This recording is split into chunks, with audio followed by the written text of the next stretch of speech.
సుదర్శనుడి కథ. ధ్రువసంధి అనే మహారాజు అయోధ్య రాజధానిగా కోసల దేశాలను పరిపాలిస్తున్నాడు. అతడు సూర్యవంశ సంభవుడు, పుష్పపుత్రుడు, ధర్మాత్ముడు. పర్ణశాల వర్ణాశ్రమ ధర్మాలను కాపాడుతున్నాడు. ప్రజలంతా ఎవరి వృత్తులను వారు సమర్థంగా నిర్వహించుకుంటున్నారు. ధనధాన్య సమృద్ధులతో తులుతూగుతున్నారు. చోరులు కానీ, ధూర్తులు కానీ, లోబులు కానీ, మోసగాళ్ళు కానీ, కృతజ్ఞులు కానీ, మూర్ఖులు కానీ అతడి రాజ్యంలో లేరు. అంజనం వేసినా కనిపించరు. ధ్రువసంధికి 2 భార్యలు. 2 అందగత్తెలే. 2 విచక్షణలే. మొదటి భార్య మనోరమ, ధర్మపత్ని, పట్టమహిషి. 2వ భార్య పేరు లీలావతి. ఇద్దరితోనూ కలిసి భోగభాగ్యాలు అనుభవిస్తూ సౌధాలలో, ఉద్యానవనాలలో, క్రీడా పర్వతాలలో, సరోవరాలలో, దిగుడు బావులలో విహరిస్తూ ఆనందం అంచులు చూస్తున్నాడు. మనోరమకు సకల రాజలక్షణాలతోనూ పుత్రుడు ఉదయించాడు. అతడికి సుదర్శనుడని నామకరణం చేశారు. మరో నెలకు లీలావతి ప్రసవించింది. మూర్తిభవించిన సౌందర్య మగబిడ్డ జన్మించాడు. శత్రుజిత్ అని పేరు పెట్టారు. రాజుగారు ఇద్దరిని సమాన ధారంతో ప్రేమతో చూసుకుంటున్నారు. పిల్లలు ఆడుతూ పాడుతూ ఎదుగుతున్నారు. ఇద్దరికి చూడాకర్మలు అయ్యాయి. విద్యాభ్యాసాలు సాగుతున్నాయి. శత్రుజిత్తు మంచి మాటకారి. తన వాక్చాతుర్యంతో అందరినీ ఆకట్టుకుంటున్నాడు. మంత్రులు, దండనాయకులు, ప్రజలు అందరూ ఆకర్షితులై ఆనందిస్తున్నారు. తండ్రికి మరి ప్రీతిపాత్రుడయ్యాడు. దురదృష్టవశాత్తు సుదర్శనుడు అంత చురుకైన వాడు కాదు. శాంత స్వభావుడు. ఒక రోజున ధ్రువసంధి వినోదం కోసం వేటకు వెళ్ళాడు. గాఢారణ్యంలో ప్రవేశించాడు. క్రూర మృగాలను ఎన్నింటినో సంహరించాడు. వేట రంజుగా సాగుతుంది. అంతలోకి ఒక వెదురు పొద నుంచి షండసింహం ఒకటి జూలు దులిపి ఆవులించింది. లేచి నిలబడింది. దిక్కులు పగలిపోయేట్టు విరగబడి గర్జించింది. రాజుగారు బాణం వేశారు. ఆ దెబ్బకు అది మరీ రెచ్చిపోయింది. తోక రిక్కిరించి రాజుపైకి లఘించింది.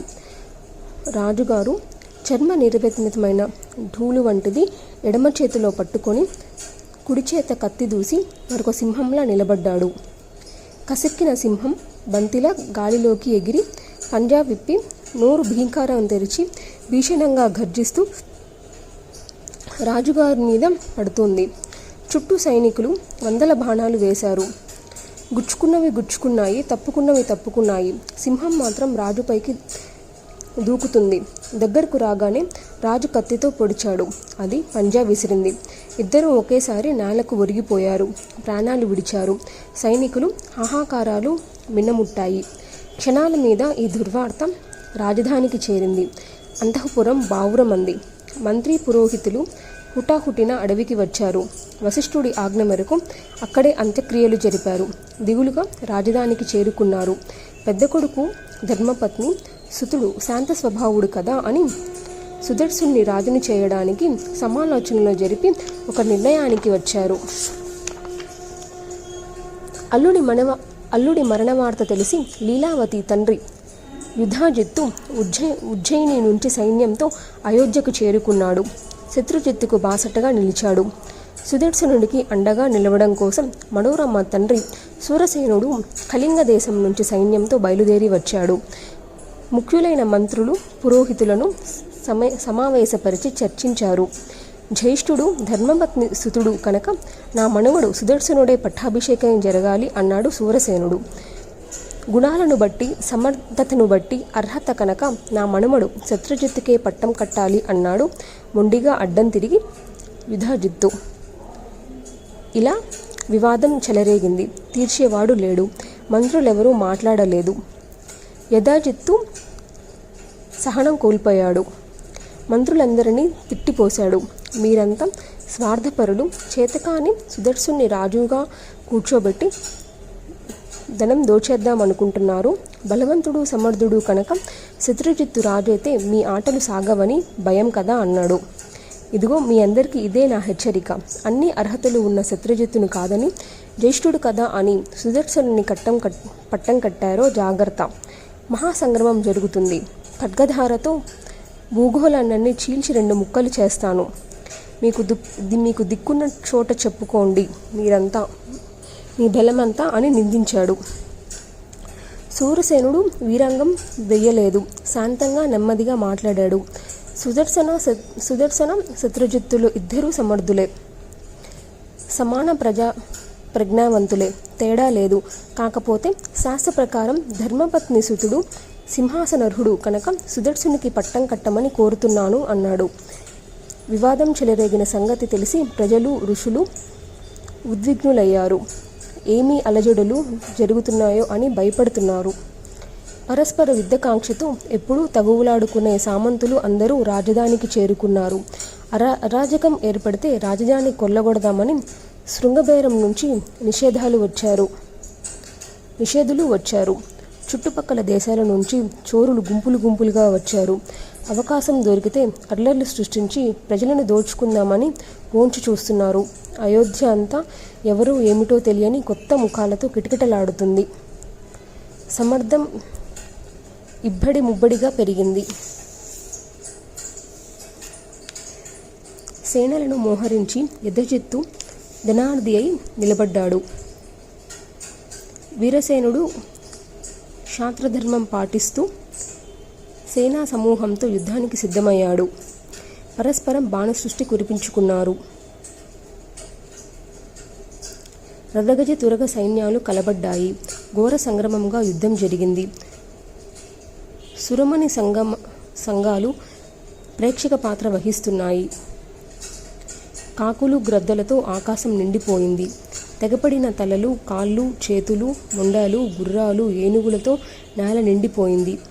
నదిలో కొట్టుకుపోతున్న సొరకాయ బుర్రల రణరంగమంతటా సైనికులు శిరసులే. వాటిని తన్నుకోపోవడానికి మూగుతున్న గ్రద్దలు, రాబందులు. శరీరం రాలిపోయిన జీవుడు వీరావేశంతో తన శరీరంలో మళ్ళీ ప్రవేశించడానికి ఉవ్విళ్ళూరుతూ అక్కడే తచ్చాడుతున్నట్టున్నాడు.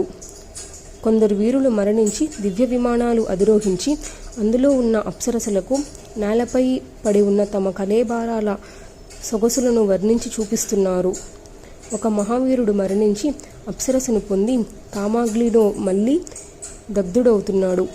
ఇద్దరు వీరులు ద్వంద్వ యుద్ధంలో ఒకేసారి మరణించి ఒకేసారి దివ్య విమానం అధిరోహించి అప్సరస కోసం మళ్ళీ కత్తులు దూస్తున్నారు.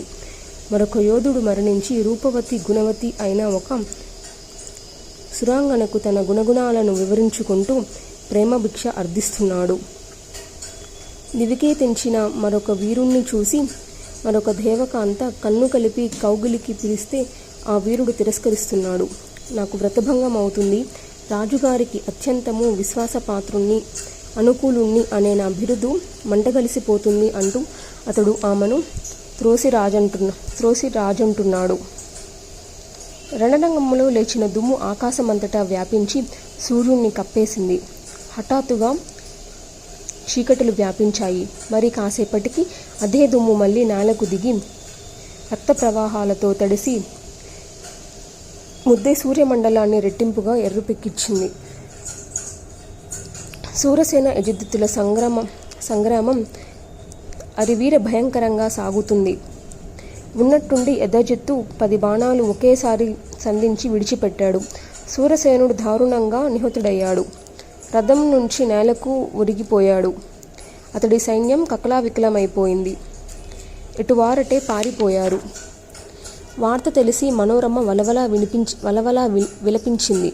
క్షణంలో తేరుకుంది. ఏమిటి భవిష్యత్తు ఆలోచించేసరికి భయం ఆవరించింది. రాజలోభంతో యుధాజిత్తు తన తండ్రిని చంపినట్టే తన కొడుకు సుదర్శుణ్ణి పొట్టన పెట్టుకుంటాడు అనిపించింది.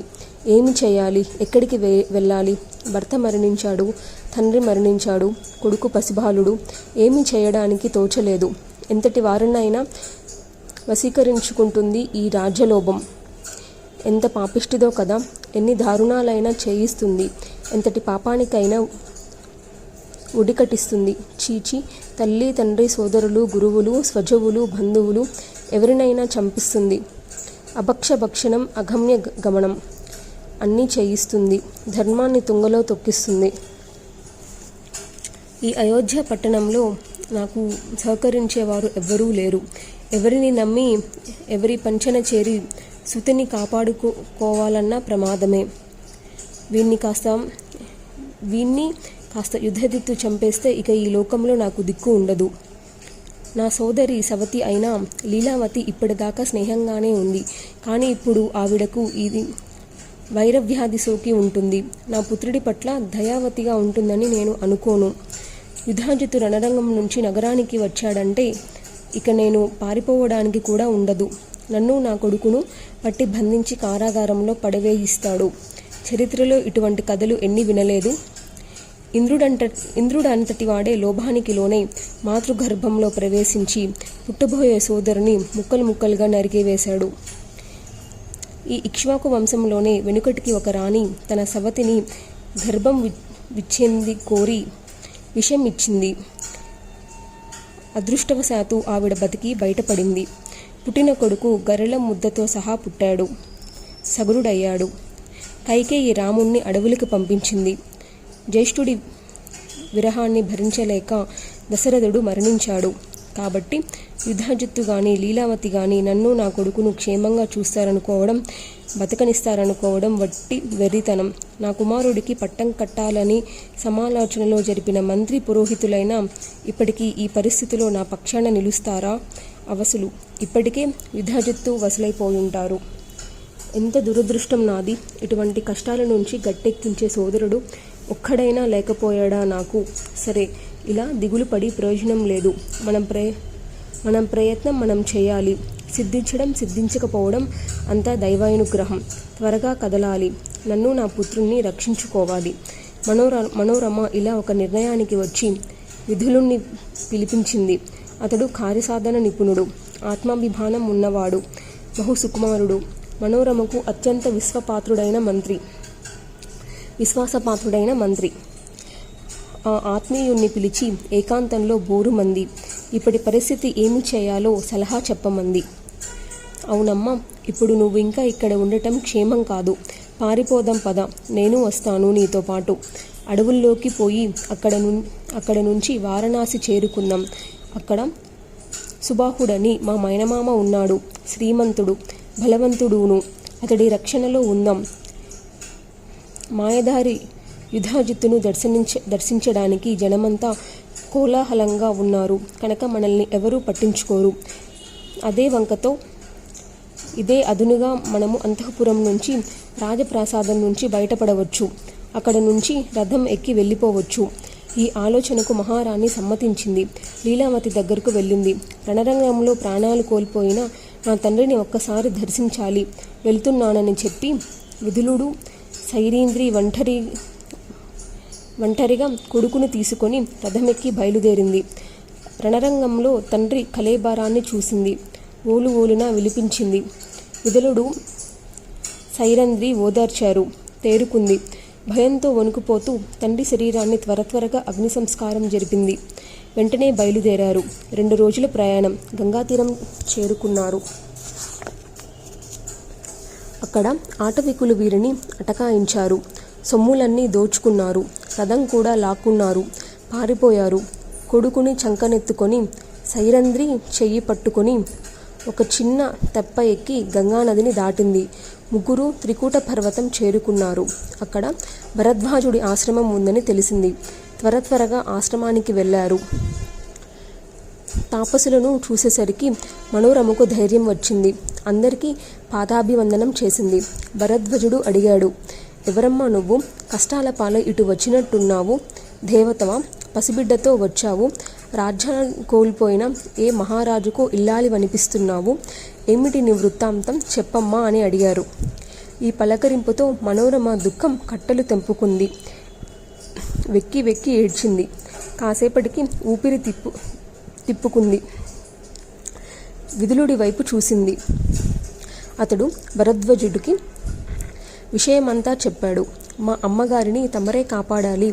ఆర్తులను భీతులను రక్షిస్తే యజ్ఞం చేసిన దానికంటే ఎక్కువ పుణ్యమని తమ వంటి వాళ్ళు చెప్పగా విన్నాను మహర్షి.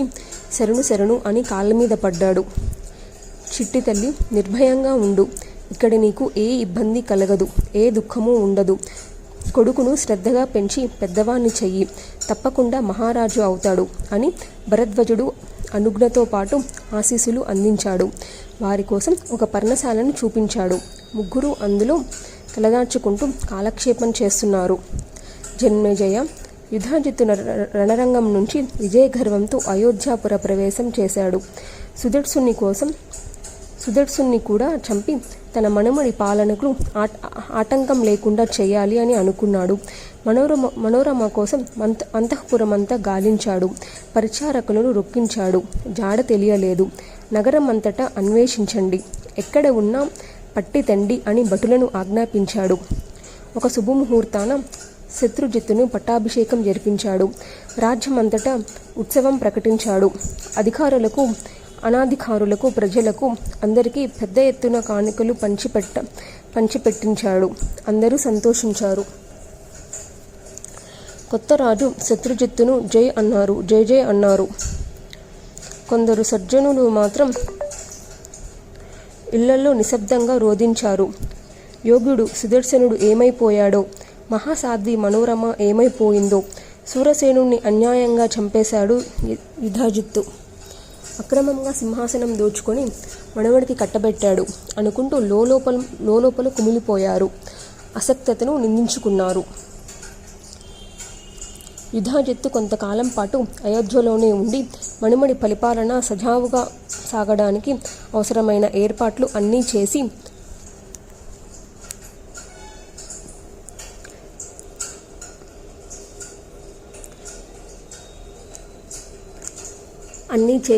తమ ఉజ్జయినికి చేరుకున్నాడు. మనోరమ సుదర్శనుడు భరద్వాజుడి ఆశ్రమంలో ఉన్నారని చారులు సమాచారం అందించారు. ఆశ్రమంలోనే వారిని కడతేరుస్తానంటూ వెంటనే బయలుదేరాడు. శృంగభేరపురాధిపతి దుధర్సుడు అనే కోయరాజును కలుసుకున్నాడు. భరద్వాజాశ్రమం ఈ శృంగారబేనికి దగ్గరలోనే ఉంది. యుధాజిత్తు ససైన్యంగా వచ్చి శృంగభేరంలో విడిది చేశాడనే వార్త మునిబాలుకల ద్వారా మనోరమకు తెలిసింది. సుదర్శుని చంపడానికే వచ్చి ఉంటాడని గ్రహించింది. గజగజలాడింది. మహర్షి దగ్గరికి పరిగెత్తింది. ఇప్పుడు ఏమి చేయను, ఎక్కడికి పోను? యుధాజిత్తు వచ్చాడు, నా తండ్రిని సంహరించాడు, తన మనుమడిని రాజుని చేశాడు. ఇప్పుడింకా నా కొడుకుని చంపడానికి వచ్చాడు. సందేహం లేదు మహర్షి. గతకాలపు గాథలు చాలా జ్ఞాపకం వస్తున్నాయి. ఒకప్పుడు జయద్రథుడు ఇలాగే ఆశ్రమానికి వచ్చి అక్కడ అరణ్యవాసంలో తలదాచుకుంటున్న ద్రౌపదిని ఒంటిపాటున అవమానించాడు. ఎవరినీ నమ్మడానికి లేదు. నమ్మామో కన్నీట మునిగామన్నమాటే. బలిచక్రవర్తి ఏమయ్యాడు? ధర్మాత్ముడు, మహాదాత, 99 యజ్ఞాలు చేసినవాడు. ప్రహ్లాదుడికి సాక్షాత్తు పౌత్రుడు. అయితేనేమి మోసానికి గురి అయ్యాడు. మోసం చేసింది మాత్రం సామాన్యుడా? సాక్షాత్తు విష్ణుమూర్తి, సత్యస్వరూపుడు, వేదగమ్యుడు, యోగి సేవ్యుడు. దేవకార్య సిద్ధి కోసం కశ్యపుడికి వామనులుగా పుట్టి 3 అడుగుల నేల ఇమ్మని వంకతో బలిని పాతాళానికి తొక్కేశాడు. ఇంద్రుడి ఇచ్చం కోసం విష్ణుమూర్తియే ఇలా మోసం చేస్తే ఇక సామాన్య మానవుల మాట చెప్పాలా స్వామి? అందుచేత ఎవరిని ఎప్పుడూ నమ్మకూడదు. లోభం మనసులో ప్రవేశించిందంటే ఇంకా వాడికి పాపభయం కానీ పరలోక భయం కానీ ఏది ఏమాత్రం ఉండదు. త్రికరణ శుద్ధిగా పరుల సొమ్మును కాజేస్తాడు. ఎంతకైనా దిగజారుతాడు. భరద్వాజ, అసలు మనుషుల ఆలోచనల్లోనే ఏదో తేడా ఉందనుకుంటాను. ధన సమృద్ధిని కలిగించమంటూ దేవతలను ఆరాధిస్తారు. దేవతలేమన్నా తమ చేతుల్లో ఉన్నదని సొమ్ము వెంటనే అందిస్తారా? ఎవరి దగ్గర నుంచో తెచ్చి వీరికి ఇవ్వాలి. అంటే వ్యాపారమన్నా చేయాలి, చౌర్యమన్నా చేయాలి, ఎవరితోనో దానమన్నా ఇప్పించాలి. లేదంటే బలప్రయోగం చేసి ఎవడి బుర్రో బద్దలు కొట్టి పట్టుకు వచ్చి వీరికి ఇవ్వాలి. అంతే కదా. అమ్మి డబ్బు చేసుకోవడం కోసం ధాన్య వస్త్రాదారుల్ని ఉత్పత్తిదారుల నుంచి అధికంగా చౌకగా స్వీకరించిన వైశ్యుడు నాకు ధన సమృద్ధి అత్యధికంగా కలగాలంటూ దేవతల్ని అర్చిస్తున్నాడు. దీని అర్థం ఏమిటి? తాను కొనేటప్పుడు బాగా తక్కువ ధర, అమ్మేటప్పుడు బాగా ఎక్కువ వేల రావాలనుకోవడం సబబేలా మరి? మహర్షి, ప్రాణులంతా పరాయి సొమ్ముకు ఆశపడేవారే. ఎవరిని నమ్మేది? తీర్థయాత్రలు, దాన ధర్మాలు, చదువు సంజలు అన్నీ వ్యర్థం. లోభులకు ఎవరు ఏది చేసినా అది చేయనట్టే. అందుచేత ఓ మహానుభావ, దయచేసి ఈ విధాజిత్తు తక్షణం ఇక్కడి నుంచి వెళ్ళిపోయేట్టు చూడు. నేను సీతాదేవిలాగా నీ ఆశ్రమంలో కొడుకుని పెట్టుకొని క్షేమంగా ఉంటాను. మనోరమ అభ్యర్థనకు భరద్వాజుడు సమ్మతించాడు. హుటాహుటిన విధాజిత్తు దగ్గరకు వెళ్ళాడు. తక్షణం ఆ ప్రాంతం విడిచి పెట్టమని, ఇంటికి వెళ్ళిపోమని ఆజ్ఞాపించాడు. విధాజిత్తు బతిమాలుకుంటున్నట్టు ఇలా మాట్లాడాడు. భరద్వాజ మహర్షి, ఇదేమి అన్యాయం? నేను మీ ఆశ్రమంలోకి రాలేదు. దుధర్సుడి నగరంలో ఉన్నాను. మీరింత హఠం చేస్తే ఎలాగా? పోనీలేండి, మీరన్నట్టే వెళ్ళిపోతాను. మనోరమను విడిచిపెట్టండి. అందాక నేను కదలను. బలవంతంగానైనా తీసుకుపోతాను. ఇది మాత్రం నిజం అన్నాడు విధాజిత్తు. ఓయి క్షత్రియోత్తమ, తీసుకువెళ్ళు నీకు చేతనైతే.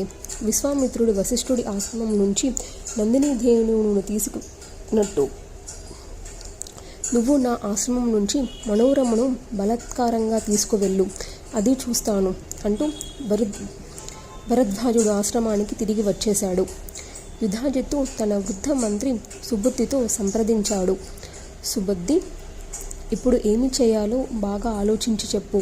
నాకైతే మనోరమను కొడుకుతో సహా బలవంతంగానైనా సరే లాక్కు రావాలని ఉంది. శత్రువు చిన్నపిల్లవాడే కదా అని ఉపేక్షించడం శ్రేయస్కరం కాదు. అది క్షయలాగా పెరిగి చివరికి ప్రాణం తీస్తుంది. ఇక్కడ సైన్యం ఉన్నదా? యోధులున్నారా? నన్ను అడ్డగించే వాళ్ళు ఎవరు?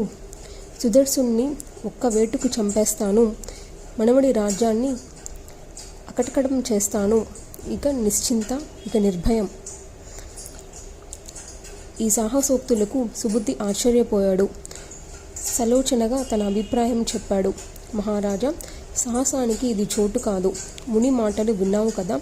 విశ్వామిత్రుడి దృష్టాంతం చెప్పాడు. ఆ కథ నీకు తెలియదనుకుంటాను. టూకీగా మనవి చేస్తాను, విను. వెనుకటికి విశ్వామిత్రుడనే క్షత్రియుడొకడున్నాడు. గాదిపుత్రుడు, మహాపరాక్రమశాలి, శాస్త్రాస్త్ర కోవిదుడు. అపార సైన్యంతో ఒకసారి అడవిలో తిరుగుతూ వశిష్ఠాశ్రమానికి వెళ్ళాడు. పరస్పరం అతిథి మర్యాదలు అయ్యాయి. వశిష్ఠుడి సైన్యంతో సహా అందరికీ గొప్ప విందు ఇచ్చాడు. కామధేనువు సంతానమైన నందినీధేనువు అనుగ్రహంతో భక్ష్యభోజ్యాదులన్నీ అందరికీ పుష్కలంగా అందాయి. విశ్వామిత్రుడి కళ్ళు నందినీధేనువు మీద పడ్డాయి. ఆ ధేనువును తనకి ఇమ్మని అడిగాడు. దానికి బదులుగా 1,000,000 గోవులను ఇస్తానన్నాడు. అయినా వశిష్ఠుడు తిరస్కరించాడు. ఇది హోమధేనువు. దీనిని ఇవ్వనుగాక ఇవ్వను. 1,000,000 కాదు, 10 కోట్ల గోవులను ఇచ్చినా సరే దీనిని ఇచ్చేది లేదు అని ఖండింతగా చెప్పాడు. అయితే బలాత్కారంగా తీసుకుపోతానన్నాడు విశ్వామిత్రుడు. నీ ఇష్టం, ప్రయత్నించు అన్నాడు వశిష్ఠుడు. విశ్వామిత్రుడి ఆజ్ఞ మేరకు సైనికులు నందినీధేనువును కట్టువిప్పి లాక్కు వచ్చారు. అది వశిష్ఠుడి వైపు దీనంగా చూస్తూ, మహర్షి, నేనేమి తప్పు చేశాను?